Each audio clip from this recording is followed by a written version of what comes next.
Hello everyone, I'm Swati Sharma, your educator. Welcome back to my channel. तो चलिए आज हम अपने टॉपिक की तरफ चलते हैं, लेकिन उससे पहले हम कुछ मोटिवेशनल पढ़ते हैं। तो मोटिवेशनल ये है आप लोगों के लिए, आज रास्ता बना लिया है कल मंजिल भी मिल जाएगी। आज रास्ता बना लिया है कल मंजिल भी मिल जाएगी। मेरी कोशिशों से भरी ये उड़ान एक दिन जरूर रंग लाएगी।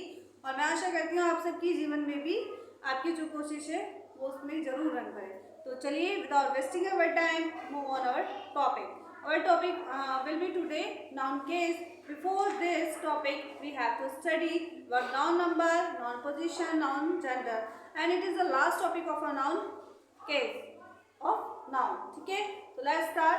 तो what is the noun case? Noun case होता है कि when position of a noun in a sentence. जब एक नाउन की पोजीशन होती है एक सेंटेंस में, तो वही नाउन केस होगा.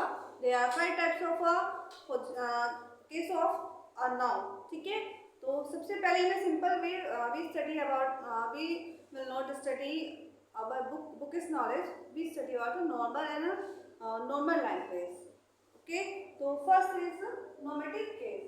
When a noun work as a subject, जब वो वर्ब से पहले वर्क करेगा एज ए सब्जेक्ट कोई भी नाउन, तो ये होगा normative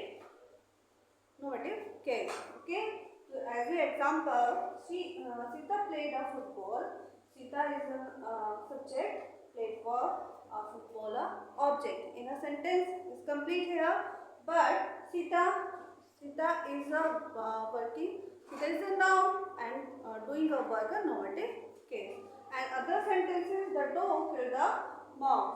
The dog is subject, kill verb, and the mouse is object.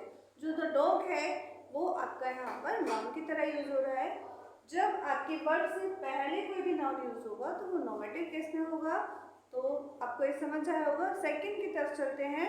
हमारा सेकंड होगा ऑब्जेक्टिव केस या एक्विजिटिव केस. तो ऑब्जेक्टिव केस कब होगा? जैसे सब्जेक्ट का जैसे कि as a sentence structure is the man is the toad, subject verb plus object. जब आपका नाउन सब्जेक्ट वर्ब ऑब्जेक्ट, तो जब आपका नाउन अगर वर्ब से पहले इधर है तो नॉर्मेटिव केस, और वर्ब के बाद अगर नाउन यूज हो रहा है तो वो ऑब्जेक्टिव केस में यूज होगा. एंड अब बात करते हैं हम एक्विजिटिव केस क्या होता है. एक्विजिटिव केस में होगा जैसे the verb, the book is on the table. The book आपका जो है वो subject is verb, and on here is the preposition, and after this the table is the noun. When अगर कोई भी नाउन प्रपोजिशन के बाद आया है तो वो एक्विजिटिव केस में आएगा.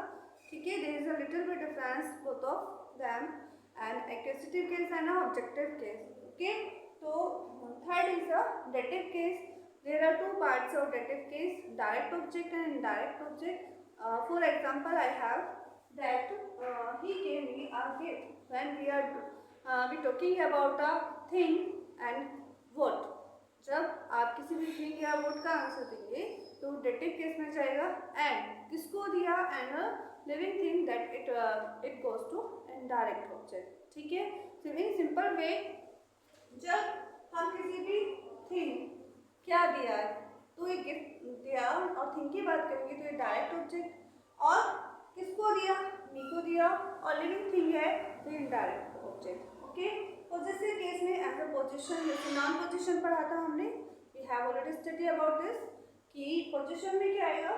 पोजीशन में जब एपोस्ट्रोफी एस लगाते हैं और किसी भी चीज़ पर हम अपना अधिकार जताएंगे तो वो पोजीशन केस में जाएगा. ओके, तो नेक्स्ट है last one is a vocative case. Vocative case में when we are calling someone and then our sentence will be complete. अगर हम किसी को बुला रहे हैं उसके बाद हमारा सेंटेंस पूरा होता है. जैसे for example Ram come here. मैंने राम को बुलाया, राम यहाँ आओ. तो here Ram is doing a work as a vocative case. Okay, and Sohan do this work. Here Sohan Sohan को बुलाया मैंने, तो Sohan is doing a work vocative case. आप सबको आई होप सबको ये समझ आया होगा. This video is helpful for 6 to upper classes and it is a very useful. Thank you for watching.